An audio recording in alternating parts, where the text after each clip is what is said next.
La sirène d'alerte. Elle informe un résident israélien des tirs de roquettes afin de leur laisser le temps de se rendre aux abris.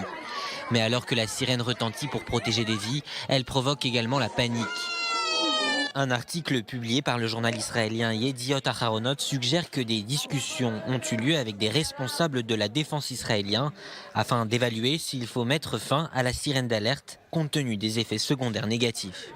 Parfois, la panique associée au son conduit à une détresse sévère pour ceux qui y sont constamment exposés, ou même des blessures alors que certains se précipitent pour trouver un abri anti-bombe. Je me suis levé un matin avec le son de la sirène. Je ne savais pas où se trouvait l'abri. Moi, je n'en ai pas. J'ai vu mes colocataires courir et quitter l'appartement. Alors je me suis levé et les ai suivis. Je suis tombé dans l'escalier et me suis blessé au pied. Je suis en convalescence depuis 5 semaines maintenant. Certains résidents du Sud sont furieux depuis la publication de cet article.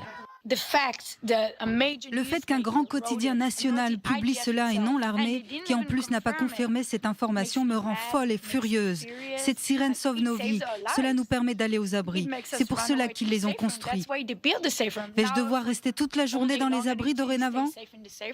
Certaines communautés frontalières dans le sud d'Israël n'ont pas plus de 5 secondes pour atteindre un abri. Les communautés les plus éloignées des points de lancement disposent au maximum d'1 minute. Rien que l'année dernière, plusieurs familles ont été sauvées en se précipitant vers leurs abris anti-bombes.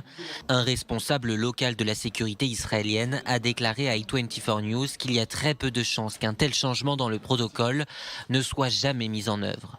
Tsahal s'est abstenu de tout commentaire pour le moment.